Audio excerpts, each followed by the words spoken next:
Bonjour et bienvenue sur votre chaîne AJ4 Cadence, infopromo.com.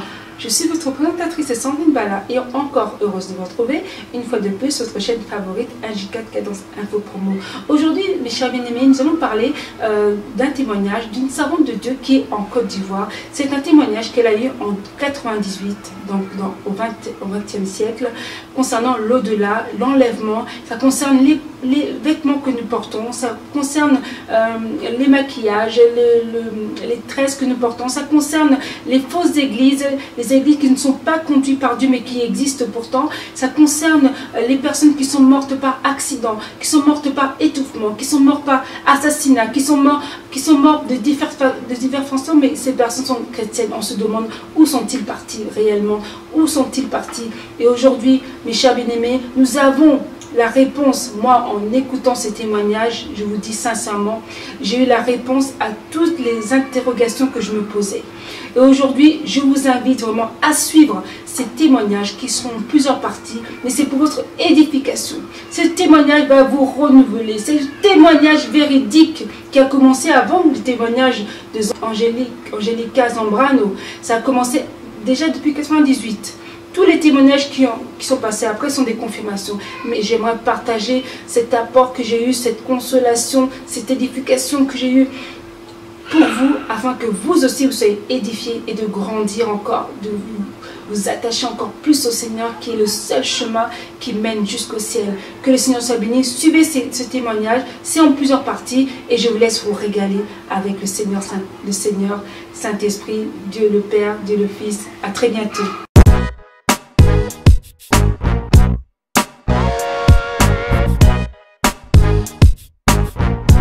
Je vous salue dans le précieux nom de notre Seigneur Sauveur Jésus-Christ.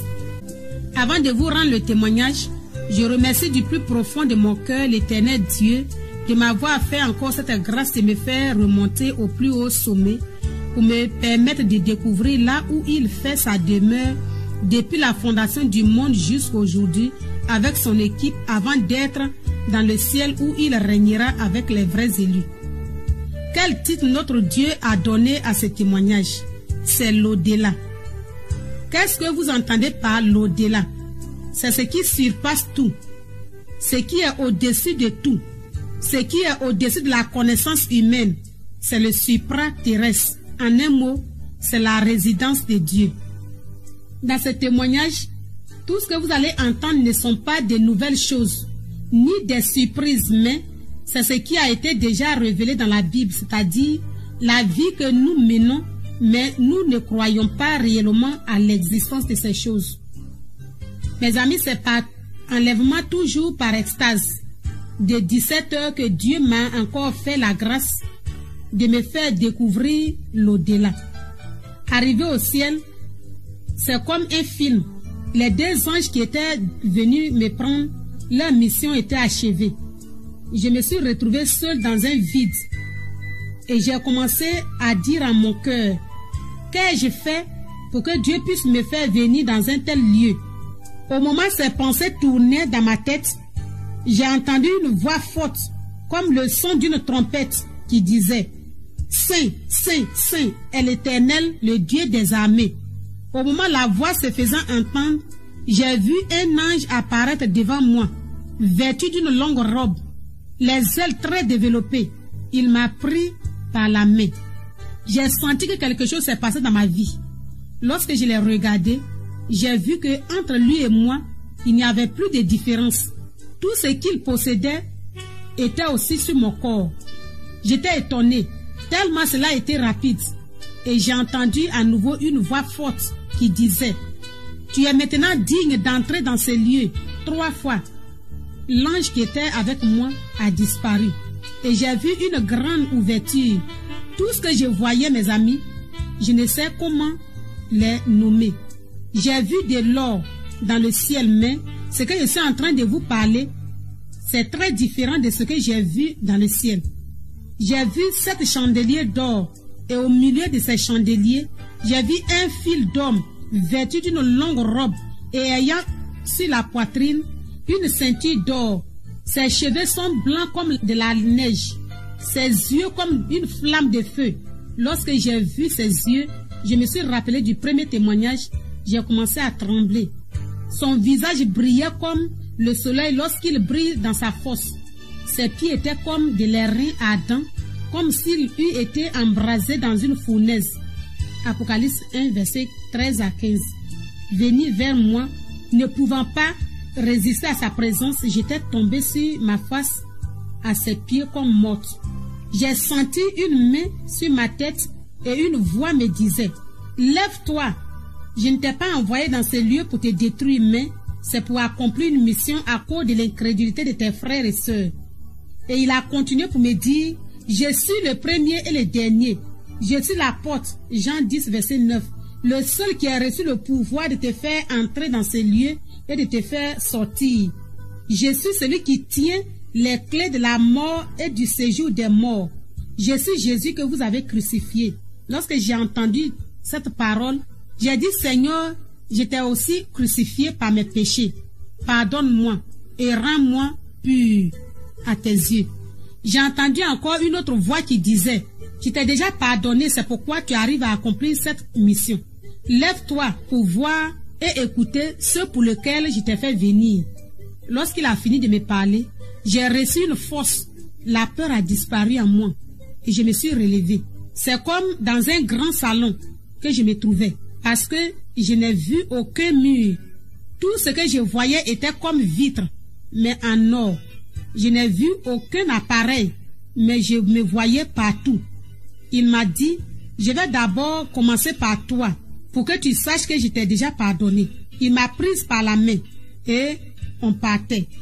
Je vous dis que tout ce que j'ai fait depuis août 98, qu'il m'a fait la grâce d'être sa servante jusqu'au jour où ma main était dans sa main, c'est-à-dire les veillées dans les villages, les évangélisations, même les dons que j'ai donnés aux gens, tout était passé sur l'écran et quelque chose m'a étonné. Je marchais ensemble avec le Seigneur Jésus-Christ, mais je ne le voyais pas apparaître sur l'écran. Pourtant, je me voyais de tous les côtés, même en bas, même au-dessus de ma tête.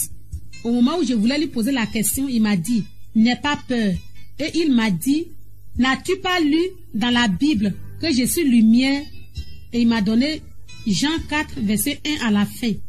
Le message sur la femme samaritaine. Il a dit, ce que tu es en train de regarder, c'est ce qui va se passer au jour du jugement. Car j'ai mis un appareil dans votre main qui enregistre tout ce que vous faites jour et nuit. C'est ce qui sera votre témoin. Pourquoi cet appareil? Selon le Seigneur Jésus-Christ, c'est pour que toi et moi, nous sachions qu'au devant du Seigneur, rien ne sera caché. C'est-à-dire, si à la fin de notre vie, nous devons être auprès de lui ou être en enfer, il faut que toi, tu saches et que tu vois de tes propres yeux tout ce que tu as fait. En un mot, c'est pour éviter les discussions et les justifications.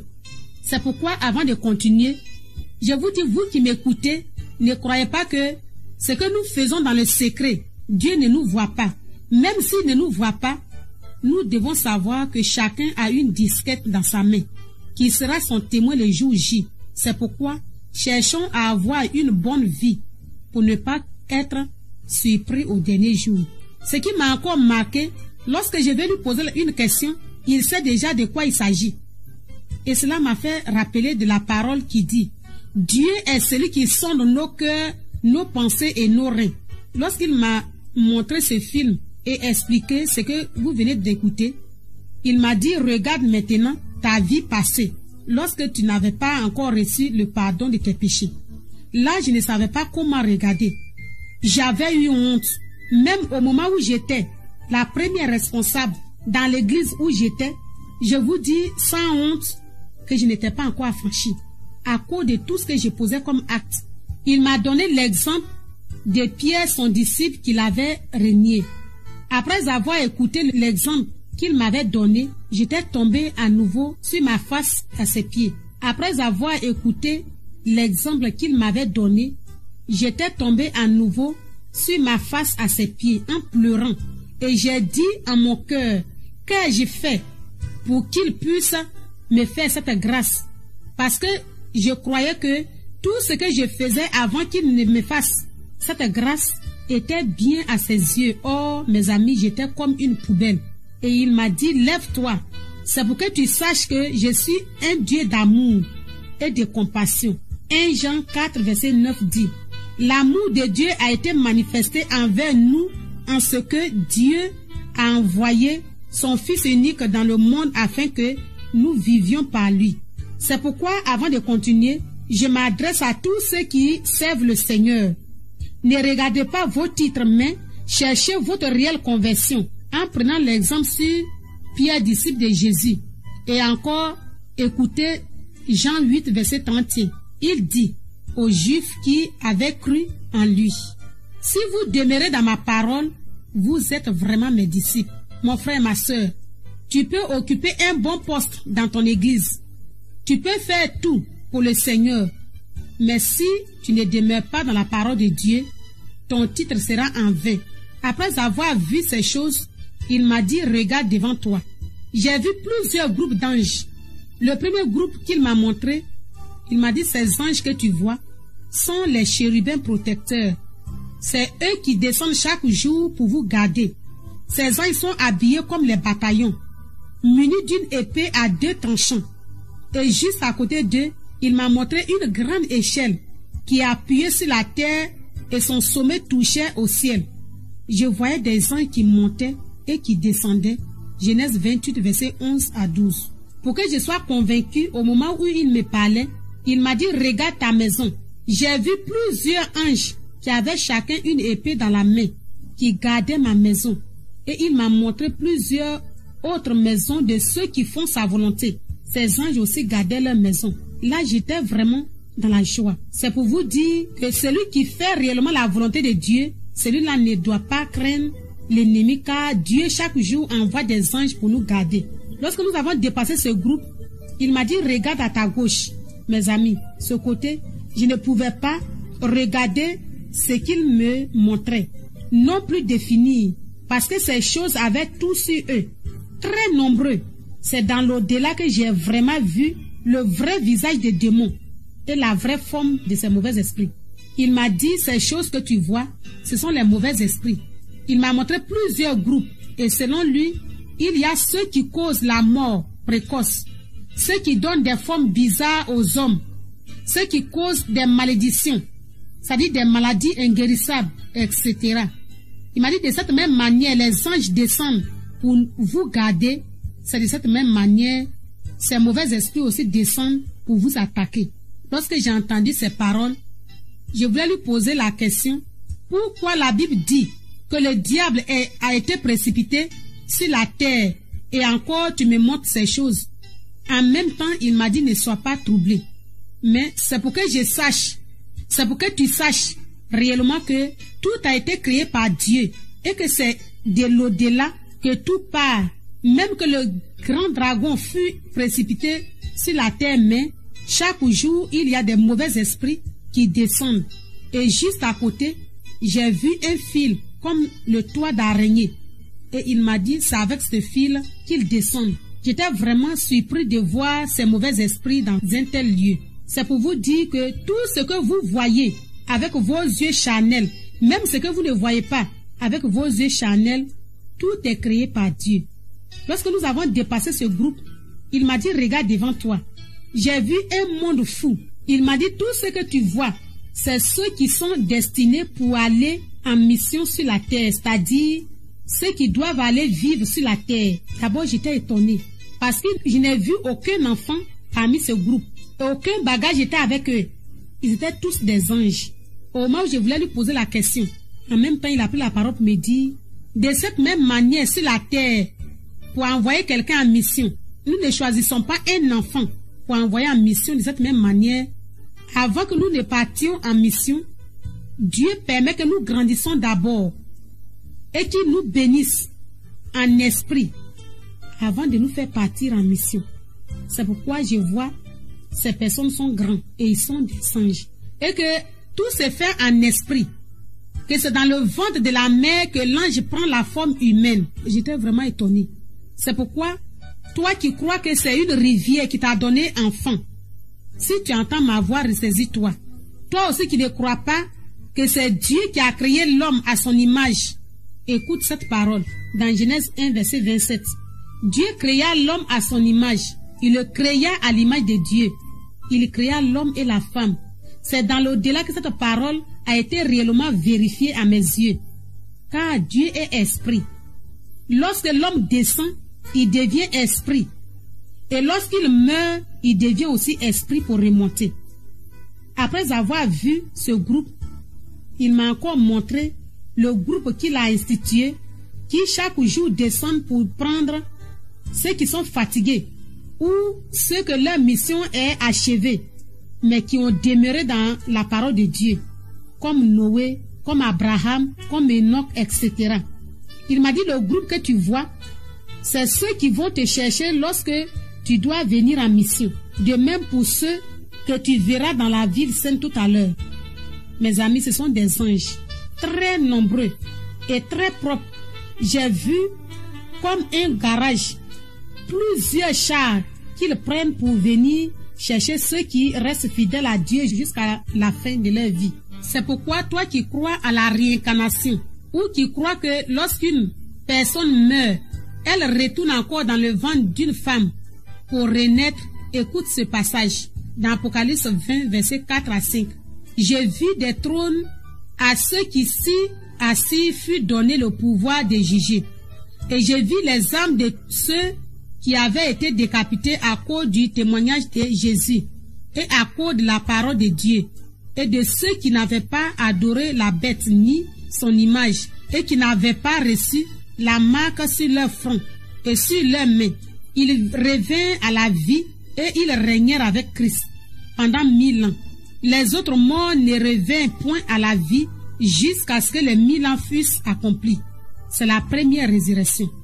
Ici, la vie dont la Bible parle est différente de cette vie que nous menons sur la terre.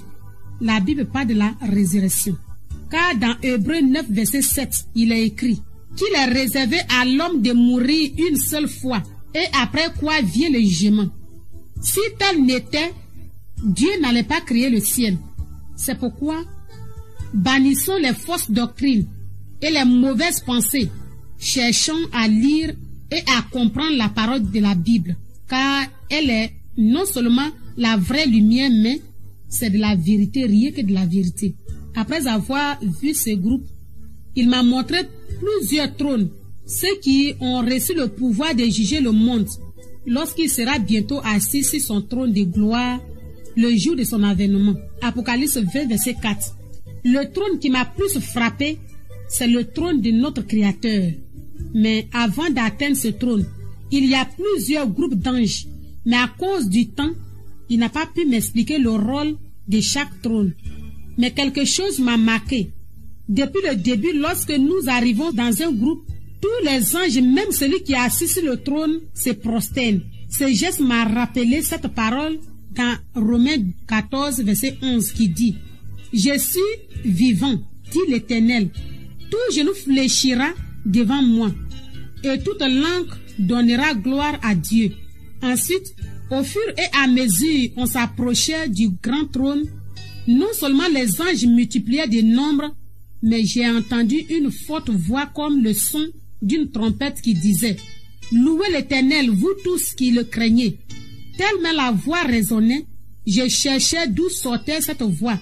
J'ai vu les 4 êtres vivants et les 24 vieillards se prosterner pour adorer le roi des rois. En les voyant simplement, j'ai senti comme du courant dans tout mon corps et j'étais tombé parce que je ne sais pas si j'avais les pieds sur la terre. Tout mon corps tremblait. Il est insondable, c'est Dieu. Il est admirable. Il est incontournable, c'est Dieu. Non, so ridigite. Apocalypse 20, verset 12 dit « J'ai vu un grand trône blanc. Celui qui était assis dessus, la terre et le ciel s'enfuirent devant sa face. Et il ne fut plus trouvé de place pour eux. » C'est vraiment la vérité, mes amis. Je ne sais pas si derrière lui quelque chose peut encore exister. Lorsque je me suis relevée, le Seigneur Jésus lui-même m'a montré son trône. Son trône est juste à la droite du Père. Cela m'a aussi rappelé ce que j'avais vu au premier témoignage. Il m'a dit, je vais maintenant te montrer le monde entier. Après avoir vu toutes ces choses, j'ai vu le monde comme si c'était un petit village qui était devant moi. C'est pourquoi, avant de continuer, je vais chanter ce chant qui dit, il tient le monde dans sa main. Il tient le monde dans sa main. Il tient le monde dans sa main. Il tient le monde dans sa main. Jésus tient le monde dans sa main. Il tient le soleil et la lune dans sa main. Il tient le soleil et la lune dans sa main. Il tient le soleil et la lune dans sa main. Jésus tient le monde dans sa main. Il tient le ciel et la terre dans sa main. Il tient le ciel et la terre dans sa main. Il tient le ciel et la terre dans sa main. Jésus tient le monde dans sa main. Nous n'avons peur de rien dans sa main. Nous n'avons peur de rien dans sa main. Nous n'avons peur de rien dans sa main. Jésus tient le monde dans sa main. C'est vraiment la vérité. Tout ce qui est écrit dans la Bible, mes amis. Après avoir vu ces choses, il m'a présenté deux nations, c'est-à-dire les musulmans et les chrétiens. Il m'a posé la question suivante. Pourquoi il y a deux nations et la guerre entre les musulmans et les chrétiens? Au moment où je réfléchissais, il m'a donné Genèse 16, versets 1 à 3. Sarai, femme d'Abraham, ne lui avait point donné d'enfant. Elle avait une servante égyptienne nommée Agar. Verset 3. Alors Sarai, femme d'Abraham, prit Agar, sa servante, et la donna à son mari. Au verset 4, il alla vers Agar et elle devint enceinte. Après avoir écouté ces paroles, il m'a posé la question. Est-ce correct ce comportement? Au moment où je cherchais dans ma tête ce que je dois lui dire, il m'a dit de bien écouter ce qu'il va me dire, car c'est ce qui nous fait souffrir sur la terre.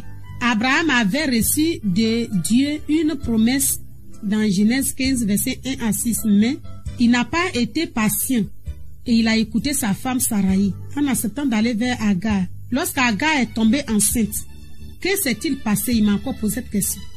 Il m'a donné Genèse 16, verset 7 à 12. Mais écoute, verset 11 à 12. L'ange de l'Éternel dit, voici tu es enceinte, et tu enfanteras un fils à qui tu donneras le nom d'Ismaël. À qui tu donneras le nom d'Ismaël, car l'Éternel t'a entendu dans ton affliction. Au verset 12, il sera comme un âne sauvage. Sa main sera contre tous, et la main de tous sera contre lui. Et il habitera en face de tous ses frères. Le Seigneur m'a dit, dans ce passage, il y a trois choses que je dois retenir qui sont, premièrement, Ismaël sera comme un âne sauvage. Que veut dire âne sauvage? Il m'a posé la question. C'est quelque chose qui n'est pas propre ou pur. C'est quelque chose qui n'a pas sa vraie place. En un mot, Ismaël n'est pas non seulement un enfant légitime, mais il n'est pas de la volonté de Dieu, parce qu'il n'a jamais établi son alliance avec cet enfant, malgré qu'il est de la postérité d'Abraham, mais il a béni et l'a rendu très fécond. Genèse 21, verset 13, Dieu dit à Abraham, je ferai aussi une nation du fils de ta servante, car il est de ta postérité. C'est pourquoi nous voyons deux nations. Il a dit aussi, pour ce qui concerne la guerre qui se vit entre musulmans et chrétiens, il m'a dit, écoute, Genèse 16, verset 12, sa main sera contre tous, et la main de tous sera contre lui, et il habitera en face de ses frères. Il m'a posé la question suivante. Qu'est-ce que cela veut dire? Au moment où je voulais répondre, il m'a dit qu'Ismaël sera l'ennemi de ses frères. S'il est leur ennemi, cela veut dire qu'il aura un combat. Et pour qu'il y ait un combat, il faut un adversaire. C'est pourquoi la parole dit qu'il habitera en face de ses frères. C'est l'origine de tout ce que vous vivez sur la terre. C'est à cause de l'impatience d'Abraham, parce qu'il n'a pas attendu le temps de Dieu. Après avoir écouté ces paroles, il m'a encore posé la question, pourquoi lui, Dieu, il n'arrive pas à écouter les musulmans lorsqu'ils crient à haute voix? Il m'a donné Ézéchiel 8, verset 10 à 18. Mais écoutez le verset 12 à 18. Et il me dit, fils de l'homme, vois-tu ce que font dans les ténèbres les anciens de la maison d'Israël, chacun dans sa chambre pleine de figures? Car ils disent, l'Éternel ne nous voit pas. L'Éternel a abandonné le pays. Et il me dit, tu verras encore d'autres grandes abominations qu'ils commettent. Et il me conduisit à l'entrée de la porte de la maison de l'Éternel, du côté de Septentrion. Et voici, il y avait là des femmes assises qui pleuraient Tammuz. Il me dit, vois-tu, fils de l'homme, tu verras encore d'autres abominations plus grandes que celles-là. Et il me conduisit dans le parvis intérieur de la maison de l'Éternel. Et voici, à l'entrée du temple de l'Éternel, entre le portique et l'autel, il y avait environ 25 hommes tournant le dos au temple de l'Éternel et le visage vers l'Orient, et ils se prosternèrent à l'Orient devant le soleil. Et il me dit, vois-tu, fils de l'homme, est-ce trop peu pour la maison de Juda de commettre les abominations qu'ils commettent ici? Faut-il encore qu'ils remplissent le pays de violence et qu'ils ne cessent de m'irriter? Voici, ils approchent le rameau de leur nez. Moi aussi, j'agirai avec fureur. Mon œil sera sans pitié et je n'aurai point de miséricorde quand ils crieront à haute voix à mes oreilles. Je ne les écouterai pas. Après avoir écouté ces paroles, il m'a dit, je ne suis pas un Dieu d'idole, mais un Dieu très très très saint. Il m'a encore posé la question suivante. Pourquoi les musulmans ne vont pas hériter le royaume de Dieu? Et il a continué pour dire, il y a un seul point que tu dois retenir. Au moment où il me parlait, il m'a touché par le bras. J'ai senti une force et j'étais tombée à ses pieds, comme morte. Et j'ai entendu une voix qui disait, le pouvoir a été donné à chacun. Lorsque je me suis levée, il m'a dit, la force que tu viens de recevoir, c'est ce qui te permet de monter et de descendre. Il m'a donné Acte 1, versets 7 à 8. Jésus leur répondit, ce n'est pas à vous de connaître les temps ou les moments que le Père a fixés de sa propre autorité, mais vous recevez une puissance. Le Saint-Esprit surviendra sur vous et vous serez mes témoins à Jérusalem, dans toute la Judée, dans la Samarie, etc. Et il m'a dit, le vrai nom de cette puissance, c'est la pesanteur. C'est cette force que je donne à tous ceux qui me reçoivent dans leur vie. Celui qui n'a pas reçu cette force ne sera jamais ressuscité, ni ne connaîtra jamais l'enlèvement au son de la trompette. Acte 4, verset 12 dit, il n'y a de salut en aucun autre nom, car il n'y a sous le ciel aucun autre nom qui a été donné parmi les hommes par lequel nous devions être sauvés. Ensuite, il a donné Apocalypse 1, verset 18. Et encore Jean 10, verset 9. C'est pourquoi il me dit que ces personnes, c'est-à-dire les musulmans, n'hériteront pas le royaume des cieux. Mais s'ils se donnent à lui, Jésus-Christ, non seulement ils vont recevoir cette puissance, le Saint-Esprit qui va les rendre agréables à ses yeux, et ils seront aussi ses meilleurs disciples. Et ils connaîtront non seulement l'enlèvement, mais ils seront aussi ressuscités pour ceux qui sont déjà morts. Au moment où il me parlait, pour que je sois convaincu, les amis, il m'a montré un monde fou.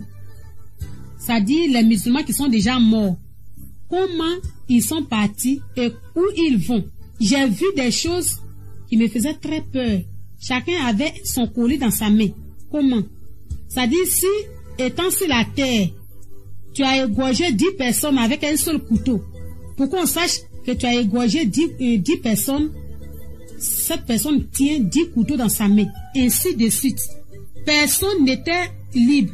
C'est-à-dire, toutes les mains étaient occupées. Je vous dis que je voyais des coris, des colas, des fils. Non, je ne pouvais pas les regarder. Et j'ai dit à mon cœur, Seigneur, tu ne vas pas abandonner tout ce monde dans l'enfer. Et il m'a dit, c'est pourquoi je t'ai fait venir pour que tu puisses aller témoigner. Ensuite, il m'a montré où ces personnes sont. Mes amis, c'est dans le gros trou. J'ai commencé à pleurer. C'est pourquoi, si tu as un parent qui est musulman, mon frère, ma soeur, ne l'abandonne pas. Va vers lui, prêche-lui l'évangile. Tire-le du ténèbre pour venir à la lumière. Sinon, ce que mes yeux ont vu, vraiment, c'est très dangereux. Après avoir écouté toutes ces choses, c'était comme un film. Je me suis retrouvée seule au point de départ. Mon frère, ma soeur, ce que tu viens d'écouter, c'est le message sur l'au-delà. Ce lieu est vraiment au-dessus de tous les lieux. Je ne sais pas comment décrire tout ce que mes yeux ont vu dans ces lieux.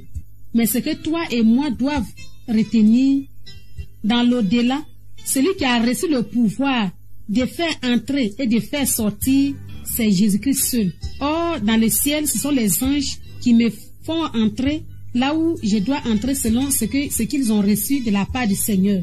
Mais dans l'au-delà, c'était le contraire. Et c'est là-bas que cette parole, dans Jean 10, verset 9, qui a dit, je suis la porte. C'est là-bas que j'ai vu vraiment l'accomplissement de cette parole. C'est pourquoi, toi qui crois que Dieu n'a pas une demeure, si tu entends ma voix, récite-toi. Sa vraie demeure, c'est l'au-delà. Que Dieu vous bénisse.